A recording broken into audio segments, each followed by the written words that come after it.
화엄경이 제16권부터 수미산정으로 올라가서 제석천왕의 영접을 받고 또 제석천왕이 부처님을 찬탄하고 궁전을 찬탄하는 그런 노래를 부르고, 그 다음에 이제 시방의 보살들이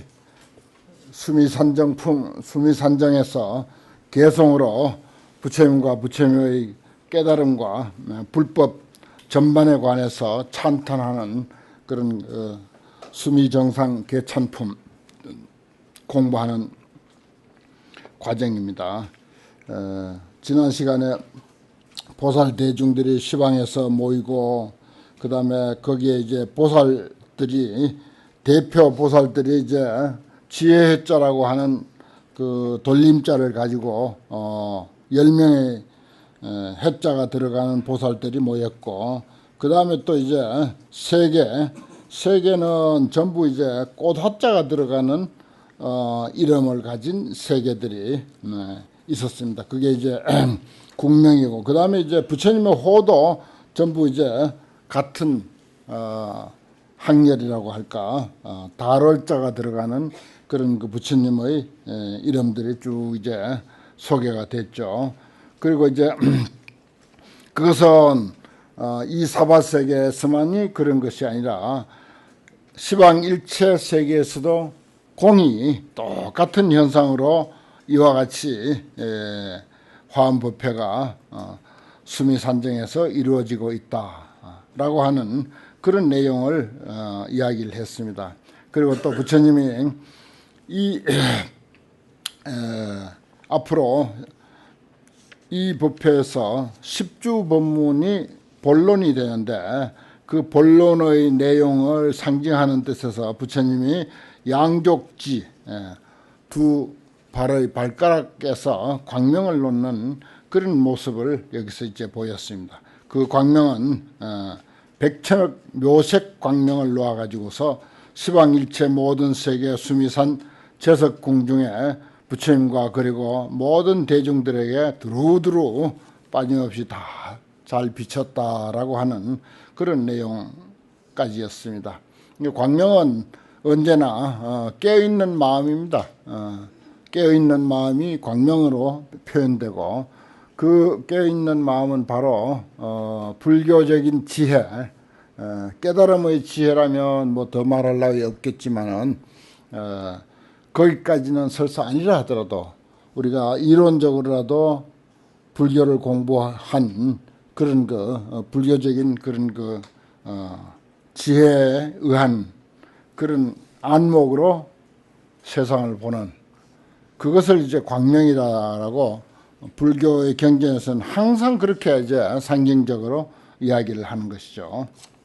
그래서 오늘은 8번째 보살 개찬 그렇게 했습니다. 보살들이 개성으로 부처님과 불법의 이치를 찬탄하는 내용입니다. 요 이제 10보살이 등장을 하는데, 앞에서 소개한 보살명이 있었어요. 그 보살명에 등장했던 그 보살들이 개성을, 한 보살이 10개의 개성을 읊습니다. 그러면 10보살이니까 남은 것이 이제 100개의 개성이 되겠죠. 수미 정상 개찬품이라고 하는 것은 시방의 보살들이 100개의 개성으로 찬탄하는 것이다. 이렇게 이제 보시면 되겠습니다. 불교는 뭐 여러 가지 그 경전이 많습니다만은 화엄경이야말로 늘 느끼는 것이 불교의 총서다. 불교의 전반적인 가르침을 다 담아내는 그런 그 경전이 바로 화엄경이다라고 하는 것을 공부하면서 늘 느낍니다. 청양 스님의 서문에도 있었죠. 대방광불 화엄경이라고 하는 것은 무진수다라지 총명이다 그랬어요. 무궁무진한 팔만대장경의 전체를 한마디로 요약해서 표현할 때 대방광불 화엄경이다. 이런 뜻이죠. 그래 화엄경 하면은 팔만대장경이 그 속에 다 포함이 돼요. 그런데 금강경 하면 거기는 화엄경이 포함되지 않아. 화엄경 하면 금강경은 다 포함되고 아함경도 포함되고 너음경도 포함되고 일체의 뜻으로 화엄경 안에 다 포함된다 하는 내용입니다. 그래서 화엄경을 우리가 공부를 계속 해보면은 암부 경전 뭐 부파불교, 대중불교, 뭐 비밀불교 할 것 없이 총망라돼 가지고 심지어 후대에 발달한 선불교까지도 이 화엄경 안에 다 포함돼요. 그래서 여기서는 정토사상이니 사상적으로 보면은 정토사상이니 일심사상이니 무슨 밀교사상이니 하는 그런 다양한 현대적인 관점에서 불교를 논할 때 사상론을 가지고 이야기를 하죠. 그런 많은 사상들도 이 화엄경 안에 다 포함이 됩니다. 그래서 화엄경은 불교의 총서다 이런 그 표현을 이제 거침없이 하는 이유가 바로 거기에 있습니다. 참 공부하면 할수록 참 이런 훌륭한 가르침이 세상에 있구나. 이 훌륭한 화엄경을 어떻게 천분의 일, 만분의 일이라도 우리가 맛볼 수 있는 그런 인연이 된 것은 참으로 이건 다행 중에 큰 다행이고 복 중에 큰 복이고 그야말로 다이아몬드의 광맥을 혼자 발견해 가지고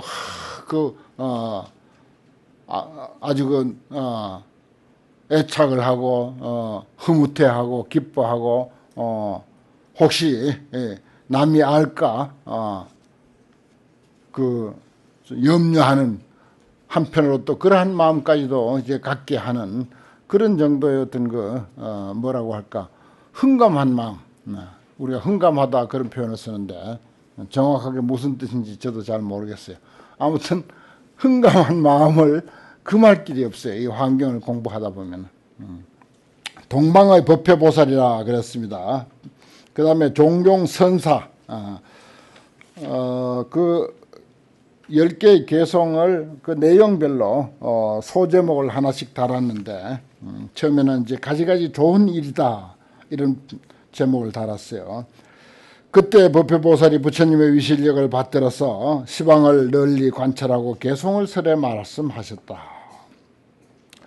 불광정광명 하시니 부처님께서 청정한 광명을 놓으시니 보견 세도사가 세상의 인도하는 리더, 모든 중생들을 인도하는 스승, 그게 세도사죠. 세도사가 수미산 산왕정에서 수미산 꼭대기에서 묘성전 중, 거기에 이제 이 묘성전은 그 궁전 이름이 묘성전이에요. 궁전 이름이 다 여러분들 사시는 방사도 이름이 다 있잖아요. 아무리 작은 법당이라 하더라도 뭐 법당에 이름이 다 있고 절에는 그게 참 좋습니다.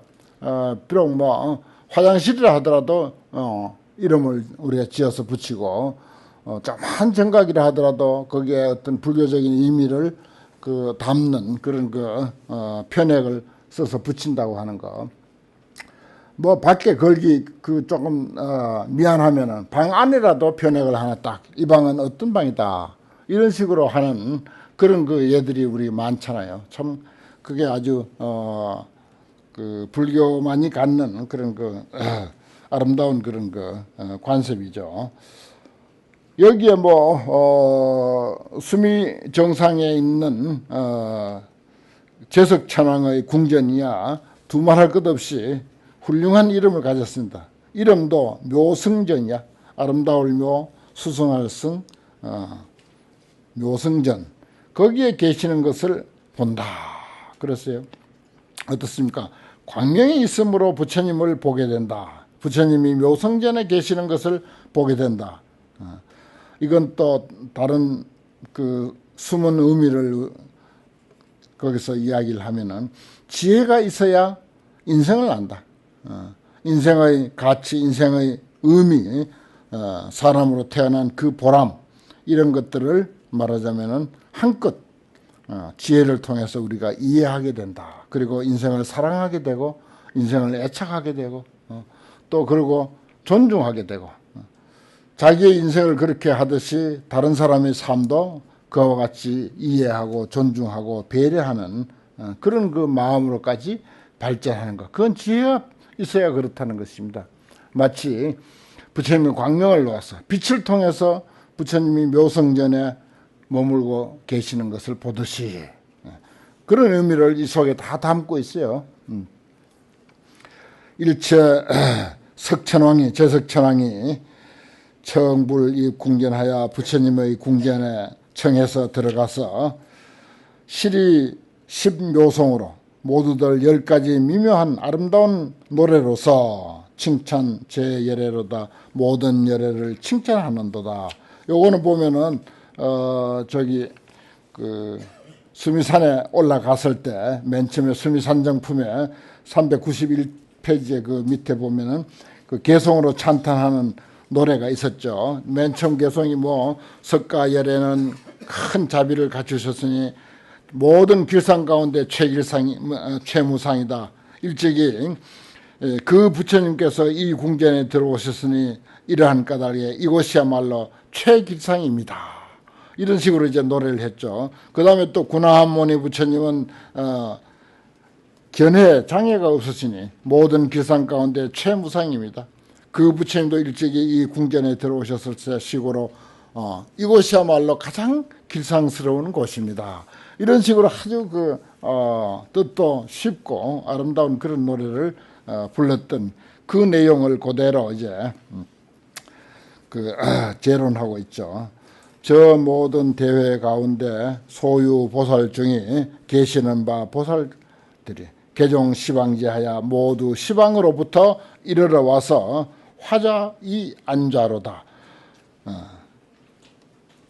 자리를 말하자면 사자자를 화작해서 변화시켜가지고 있으라 하니 착 나타나는 거죠. 뭐 뚝딱거리고 만드는 것도 아니에요.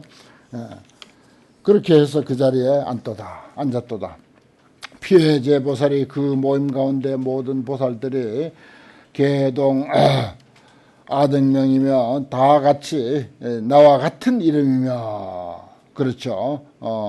일체 세계도 또한 이와 같다라고 하는 그런 내용이 앞에 말하자면 이 한 곳에서 수미산정 묘성전에 들어가듯이 시방세계가 똑같이 그렇게 한다. 그런 이야기가 있었습니다. 그리고 또 보살이 여기에 법회보살 하면 다른 데도 역시 법회보살이야.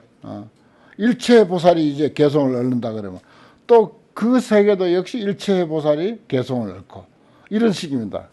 소종제국도 소종제세계도 쫓아온 바 모든 세계도 명자가 여시로다 그랬어요. 명자가 똑같아. 똑같은 세계, 똑같은 부처님, 똑같은 보살, 똑같은 궁전 이런 식으로 이야기를 하고 있습니다. 이것은 결국 뭔가 하니 인다라망이라고 해서 그물을 하나를 딱 들면은 전체 그물이 다 딸려오는 그런 법계 연기를 이런 식으로 표현하고 있어요. 요즘 뭐 개론서 같은 데서는 그걸 아주 뭐 어떤 그 철학적인 이론을 가지고 설명하는데 참 따분하죠. 재미없어요, 별로. 그런데 이 전통 경전에서는 그게 이제 법계 연기다. 모든 존재는 법계에 있는 모든 존재는 전부 연관관계를 가지고 있다. 이런 내용을 갖다 이런 식으로 표현하는 거예요. 어느 한 곳에 부처님이 어떤 궁전에 들어가면 일체 세계 모든 부처님이 그 궁전에 들어가는 모습이 쫙 영상으로 그려지듯이 사실은 전 세계가 그렇게 움직이고 있는 겁니다. 부처님이 이 자리에 있다가 저 자리로 가면은 거기에 그 영향이 다 반영이 된다 하는 그런 내용이죠. 본국 제세존도 본국에 있는 바로 이 자리에 있는 모든 세존도 명호실역동이다. 명호가 다 또한 같더라. 과거 기불서에 각각 그 부처님 처소에서 정수 무상행이로다. 무상행 최상가는 행을 청량하게 닦더라. 뭐 불행이죠. 부처의 행.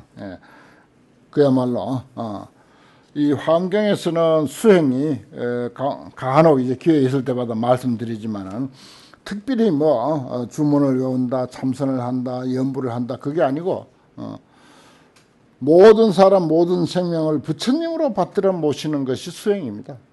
화엄경 수행은 그래요. 간단해요. 어찌 보면 가장 쉽고 또 어떻게 보면 참 어렵기도 하고. 그 다음에 자제력이라 불자여 응관 열의 자제력 하라. 불자여 그대들은 열의 자제한 힘을 응당히 관찰하라. 일체 연부제 개언 불제중이로다. 일체 연부제 다 부처님이 거기에 계신다고 말하는 도다. 부처님 안 계신 데 없어요. 처처불상 우리가 흔히 하는 말로 그러잖아요. 곳곳이 부처님이야. 아등금견불이 지금 우리들이 지금 보니 부처님이 주어 수미정 하시며 수미정에 계시는 것을 보게 되고 시방실력이 아니라 시방세계에서도 우리가 지금 부처님이 수미정상에 계신 것을 보듯이 똑같다. 이것은 열의 자제한 힘이다. 말은 어떤 특정한 부처님을 등장시켜 놓고 또 특정한 보살들을 등장시켜서 실제 하는 어떤 이런 인물들이 있는 것처럼 이야기를 하고 있습니다. 이렇게 해야 우리가 일단 이해하니까 중생들을 이해하는 데는 이게 이제 쉬우니까. 그런데 이 내면의 뜻이라고 하는 것은 무언가 하면은 모든 존재가 법계에 있는 모든 존재가 사사건건 전부 연관관계를 갖고 있어요. 하나를 들면 저기 우리 한 걸음 떼는데 저기 아프리카의 오지에 있는 사람의 삶에도 영향을 끼친다 이거예요. 거인 현과라 인을 들어서 원인을 들어서 결과를 나타낸다 그랬어요. 일일 세계 가운데 발심구 불도하시니 발심해서 불도를 구하니 이어 여시 원하여 이와 같은 원을 의지해서 수습 보리행이로다. 보리행 깨달음의 행을 수습하는도다. 불이종종신으로 부처님은 가지가지 몸으로서 유행변 세간 하사대 유행 다니면서 세간에 두루한다. 그러니까 우리가 관세음 보살의 32영신을 이야기하는데 그 또한 중생들의 근기에 맞춰서 중생들의 어떤 수준과 그 인연에 맞춰서 나타내는 몸으로 그렇게 우리가 이해를 하고 있지 않습니까? 부처님 몸 또한 마찬가지예요. 불이 종종신으로 유행 변세간이라 다니면서 세간에 두루한다. 우리 가까운 주변에 어떤 부처님이 나를 교화하기 위해서 어떤 모습으로 내 옆에 있는지 그런 생각할 때가 사실 있어요. 우리 불교는 기본적으로 그런 그 어떤 관념으로 사람을 대하잖아요. 법계 무소에 하시니 법계 걸림이 없으시니 걸리는 바가 없으시니 무능 측량자로다. 능히 측량하는 사람이 없더라. 그렇죠. 측량할 길이 없죠. 법계 무소예요. 법계에 걸림이 없어. 그러니까 도대체 문수보살인지 그냥 거진지 알 길이 없는 거예요. 무능 측량자로다. 해광항 보조하사 지혜의 광명이 항상 널리 비치사 세암실 제멸하시니 세상의 어둠을 전부 소멸하시니 재해서 멸하시니 일체 무등륜이라 일체 등륜 같은 리가 같이 짝할 리가 없다. 운하가 측질이여 어찌 가히 청양해서 알겠는가. 부처님의 지혜는 그야말로 우리 중생들의 어리석음의 어둠을 소멸하는 데는 부처님의 가르침 이상 없어. 우리가 그렇게 많이 듣고 배웠음에도 자꾸 깜빡깜빡 잊어버려서 그렇지. 사실은 어떤 문제에 봉착하더라도 화엄경 피워놓고 거기서 내 지혜가 안 되니까 부처님의 지혜를 빌린다면은 뭐 틀림없이 해결책이 있습니다. 그렇습니다. 부처님의 지혜는 우리 어리석음의 어둠을 제거하는 것이다. 그 다음에 이제 남방의 일체보살입니다. 두 번째 보살이죠. 일체보살. 이시의 일체보살이 부처님의 위시를 받들어서 시방을 널리 관찰하고 개성을 설해 말씀하셨다. 부득견불이라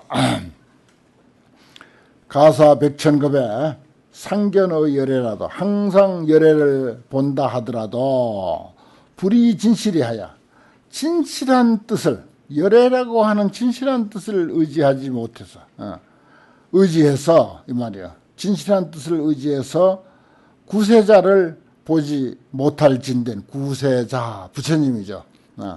세상을 구제하는 사람을 보지 못한다면 시인 취재상하여 이 사람은 모든 상을 취해서 모든 상 정장 치욕망이로다 치욕망을 정장하며 어리석음의 거물을 자꾸 정장시키며 개박 생사하여 생사의 지옥에 얽히고 얽혀서 맹명 캄캄한 것이 부처님을 보지 못하도다. 그랬어요. 우린 참 우리 개경계 뭐라고 무상심시미묘법 백천만금난조우 아금문견 득수지까지는 다 해요. 무상심시미묘법을 백천만금난조우인데 아금문견 득수 지금 우리가 보고 듣고 한다고요. 그런데 그 다음 과제가 원해 열애의 진실이다. 열애의 진실한 뜻 알기를 원하노이다. 열애의 진실한 뜻. 정말 부처님 하면 부처님의 진실한 뜻이 무엇인가? 진짜 부처님이 뭐냐? 여기 그랬잖아요. 가사 백천급에 항상 열애를 본다 하더라도 진실한 뜻에 의지해서 구세자 부처님을 보지 못한다면 뭐라고? 이 사람은 모든 형상만을 취해가지고 형상의 눈이 멀어가지고서 치호의 그물 어리석고 미혹한 그물만 증장시킨다. 자꾸 불어난다 이 말이. 그래가지고 천불 만불 불상을 만드는 거예요. 천불 만불 불상을 만들어갖고 그걸 가지고 또 중생을 인도하는 거야. 그러니까 온갖 눈먼 사람들이 또 더 많은 눈먼 사람들을 이끌고 어디론가 향해 가고 있는 거지. 어떻게 보면은. 그래서 개박 생사옥하여 생사의 지옥에 말하자면 엉켜가지고서 캄캄하고 어두워가지고 진짜 부처님이 뭔지 부처님이 진실한 뜻이 뭔지를 보지 못한다. 그런 표현을 했습니다. 참 대단한 아주 뭐 우리가 이런 법문 한번 듣는다고 얼른 벗어날 수는 있는 것은 아니로되 그러나 참 법문은요 정말 뛰어난 법문입니다. 그런데 그건 이제 부득견불 부처님을 제대로 보지 못하는 경우를 말하는 것이고 그 다음에 집업 내 견불 그랬어요. 법을 알아야 이에 부처님을 본다. 법을 보는 자는 나를 보고 나를 보는 자는 법을 본다. 그 참 박하리경에 있는 유명한 천고의 아주 유명한 말씀 아닙니까? 법을 알아야 이에 부처님을 본다. 관찰하 제법컨대 모든 법을 관찰하건대 자성무소윤이 제법하면 모든 존재입니다. 모든 사건이에요. 모든 사건과 모든 존재가 이 제법이라고 하는 것 속에 다 있습니다.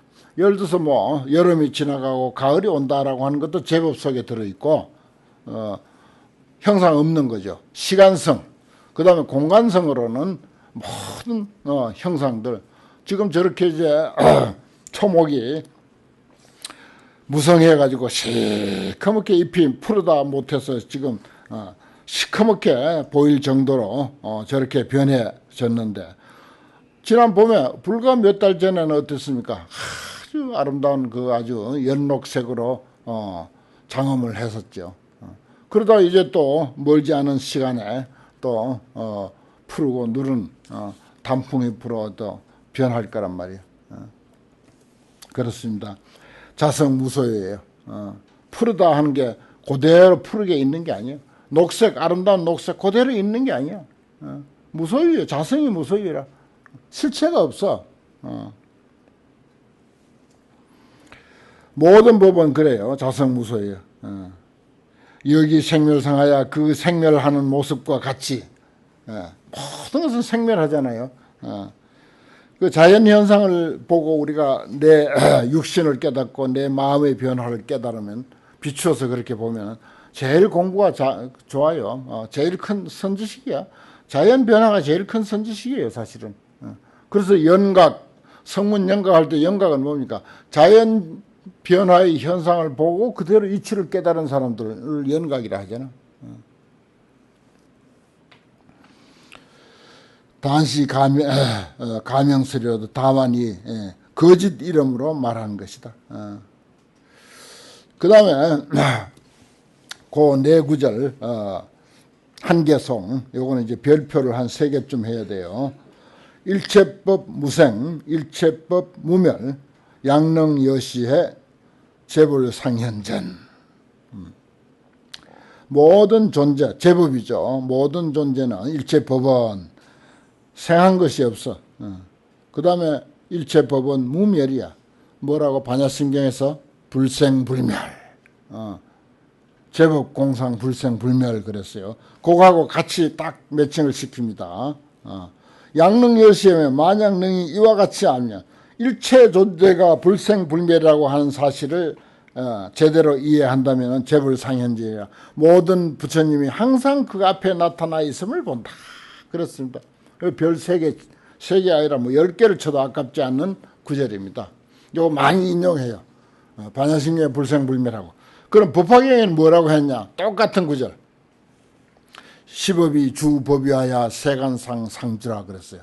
이 법이 법의 자리에 머물러서 세간의 모습이 상주한다. 이 꽃, 금방 시들어버릴 이 꽃도 항상 있다 그래요. 상주한다. 그게 불생불멸입니다. 불생불멸을 상주라고 이렇게 표현했어요. 물론 모습은 변하지만은 그 실상은 영원히 존재하는 불생불멸이다. 생긴 바도 없고 소멸한 바도 없고 변한 바도 없다. 그러면서 무한히 끊임없이 순간순간 변해가고 있다. 이게 이제 모든 존재의 중도성, 중도적인 안목을 가지고 봐야 된다 하는 것입니다. 그래서 여기 화엄경의 요 구절하고 반야심경의 불생불멸하고 법화경의 시법이 주법이하야 세간상 상주. 모든 존재는 진리의 자리에 있어서 세간의 모습이 항상 있다. 불생불멸한다. 그 구절하고 3개를 딱 같이 이야기를 합니다. 모든 존재의 불멸성이라고 할까요. 그 다음에 이제 그것은 그 내면에 또 공성을 깔고 있어요. 공성을. 모든 존재의 공성을 깔고 있는 거라. 현상은 이제 끊임없이 변화가면서 본질에 있어서는 불생불멸이고 불생불멸이면서 또한 공한 거야. 공하기 때문에 역시 불생불멸이다 하는 그런 이치입니다. 뭐라고 하는가? 법성 본공적하야. 법의 성품은 일체법의 성품은 본래 공적해서 무치영무견이 취할 것도 없고 또한 볼 것도 없다. 성공적시불이라. 여기 성공스님이 불이라고 했네. 성공적시불이라. 성공. 일체법의 성품이 공한 것이 곧 부처다. 공한 자리가 그대로 부처예요. 일체 존재의 본성이 공한 자리가 그대로 부처 자리다 말이야. 우리는 어떤 외형적으로 사람보다 조금 더 우수한 어떤 모습으로 어떤 특정한 어떤 존재로서 딱 머리에 그리고 있어요. 그 머리에 그리고 있는 의식이 도대체 지어지지가 않는 거야. 이런 본문을 무수히 드러냈음에도 불구하고 지어지지가 않는 거라. 그래서 부처님 조금만 문제 있으면 부처님인데 매달리고 하다못해 부처님 안 되면 관세음보살 이렇게도 매달리고 부처님이나 관세음보살이나 지장보살이나 그렇게 우리가 머릿속으로 상상하고 있는 것처럼 그렇게 존재하는 분이 아니야. 성공즉시불이야. 모든 존재의 본성이 공한 그 이치가 그대로 부처다. 불가득 사량이로다. 이게 생각이 미치지 않는 거야. 사량 분별로서 얻어질 자리가 아니다. 이거는 이제 존재의 공성, 일체 존재의 공성을 이렇게 이제 표현합니다. 약지 일체법이 체성계였으면 만약 일체법이 체성이 본체의 그 성품이 다 이와 같은 줄을 알 것 같으면 그 말이에요. 모든 존재의 공성, 사인 즉 불이 번뇌 소염차이다. 이런 사람은 이렇게 알 것 같으면 번뇌에 염착하는 바가 되지 않는다 그랬어요. 번뇌에 시달리지 않는다. 번뇌에 끄달리지 않는다. 그 공한 것인데 뭐. 공한 것인데 뭐. 예를 들어서 심지어 뭐 아니할 말로 무슨 뭐 내가 운영하고 있는 사찰에 화장실이 탔다. 그럼 본래 공한 것인데 뭐 얼마나 경제적으로 손해가 많으면 속이 상하겠어요. 그래도 사람 안 다친 게 천만다행이지. 화장실에 사람 없을 때 불났으니까. 그 본래 공한 것이다. 그러면은 그것 때문에 고민하지 않아. 뭐라고? 번뇌 소염착. 사인은 즉 불이 번뇌 소염착. 이거는 아주 극단적인 그런 그 엉터리 예예요, 사실은. 엉터리 예를 들어서 한 예로서 그런 경우도 있을 수 있다 하는 것입니다. 그러면 크게 고민할 거 없고 애쓸 거 없고 사인 즉 불이 번뇌 소염차 이러한 사람은 일체가 공한 줄 그렇게 알면은 그런 말입니다. 그 다음에 또 수상불견불이라 상을 따라가면은 부처님을 못 본다. 상을 따라가면은 이 뭐 금강경 이치가 요 대목에는 아주 남방의 일체보살 그 가르침, 그 다음에 또 이제 서방의 승해보살의 가르침, 이 속에서는 거의 금강경의 이치가 무르녹아 있어요. 금강경 한 편이 금강경 한 권이 요 두 분의 개성 속에 다 들어있더라고요, 보니까. 상을 따라가면 부처님을 못 본다. 우리가 뭐라고? 범소유산 계시허망. 약견재상 비상해야 직견예래. 상을 상이 아닌 것으로 봐야 부처님을 본다. 상 따라가면 부처 못 본다 이 말이야. 그대로 아닙니까? 범부견 제법에 범부가 모든 제법을 보매 단수 상전 다만 상을 따라서 굴러다니고 단수 상전하고 상을 쫓아서 그렇죠. 우리는 그저 뭐 처처에 그저 상에 걸리는 거예요. 그냥 전부 상에 걸리는 것입니다. 상 따라서 굴러가는 거죠. 불효 법 무상일세. 법이 모든 존재가 형상이 없음을 깨닫지 못할세, 알지 못할세. 불효법 무상일세. 이시 불견불이었다. 그러므로 부처를 못 본다. 그러니까 금강에서 끊임없이 범소유산 계시여망하고 또 야기 색견나 이엄성구와 시인행사도 불능견열애 끝내 열애를 보지 못할 것이다. 음성이나 뭐 형상 쫓아가면은 결국 열애를 못 볼 것이다. 그대로 뭐 엑기스만 갖다 놓은 거예요. 이런 구절이. 범부견제법에 범부가 모든 법을 보며 다만 상을 따라서 굴러다니고 쫓아다니고 거기에 헤매고 우리 반성 좀 해야 돼요. 너무 상에 쫓아다니니까 상에 너무 쫓아다니니까 불효 법 무상일세 법의 무상을 알지 못할세. 이시 불견불이로다. 그러므로서 부처님을 보지 못하는도다. 불법 이래라 그랬어요. 부처님과 법은 이래하다. 모니 이세 삼세하사 석가모니 부처님은 삼세를 떠나시사 초월하시사 재상을 실구족하시며 초월한 상태에서 모든 상을 다 구족했어. 이게 이제 늘 중도를 말하는 것이 바로 그런 이시죠. 하사 주어 무소주 하사 주할 바 없는 곳에 무소주의 무무사 보변어 부동이로다 널리 두루해서 동하지 아니하더라. 그러니까 상이 없다라고 이야기하면 또 거기에 또 떨어지니까 이런 중도적인 안목을 이야기하는 거죠. 요법 견불이라 그랬네요. 법을 알아야 부처님을 본다. 아까 또 이제 그런 이야기가 있었죠.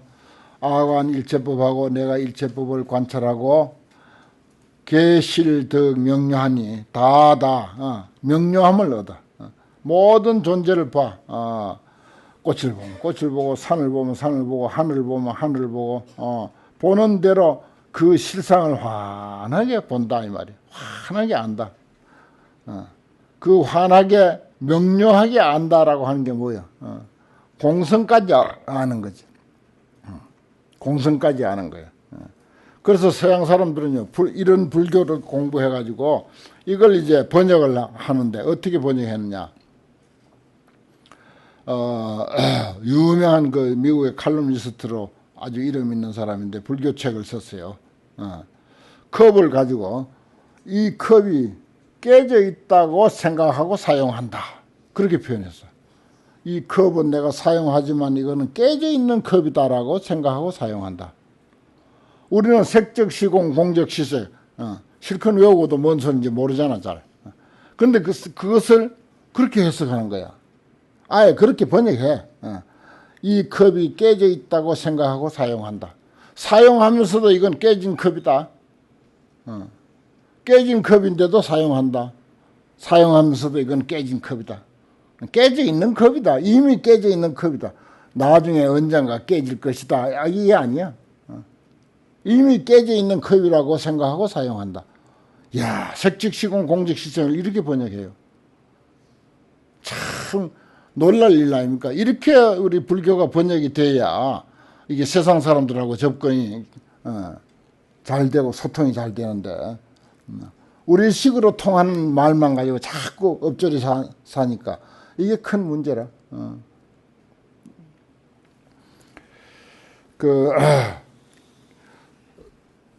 종교의 가르침이 어느 다른 나라에 이렇게 전파될 때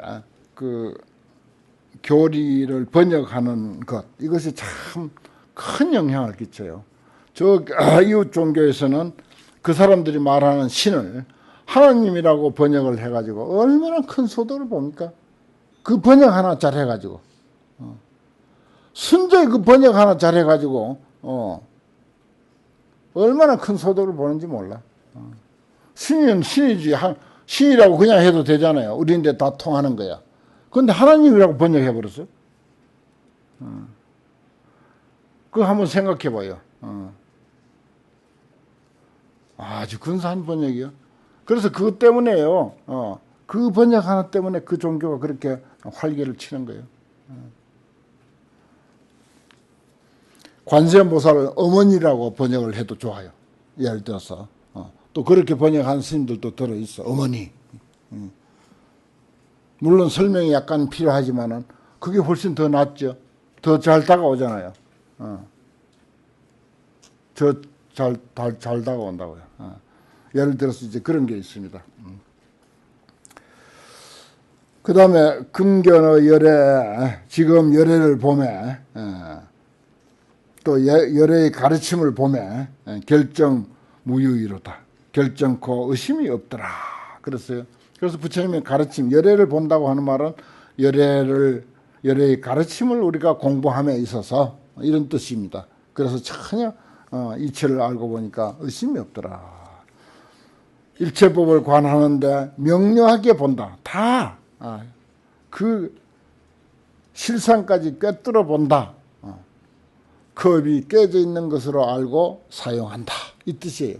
컵은 이미 깨져 있는 것으로 알고 사용한다. 죽은 몸이라고 생각하고 살면은 그거 보너스잖아. 얼마나 가뿐해. 실제로 그게 뼛속 깊이 우리가 사무치게 이해하고 있다면은 지금 우리 사는 것은 하루하루가 그냥 보너스야.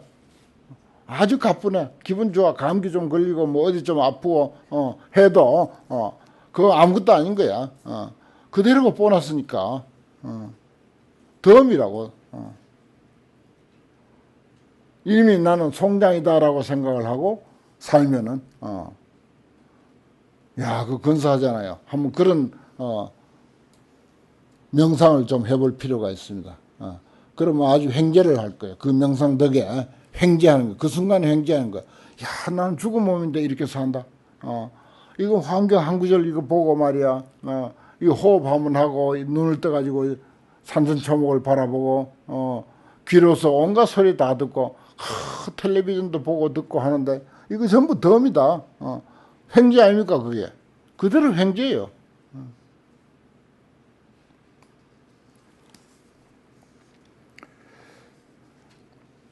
그 다음에 추덕 법회라. 그 덕을 법회보살에게다가 미루는 거죠. 이분은 일체보살이거든.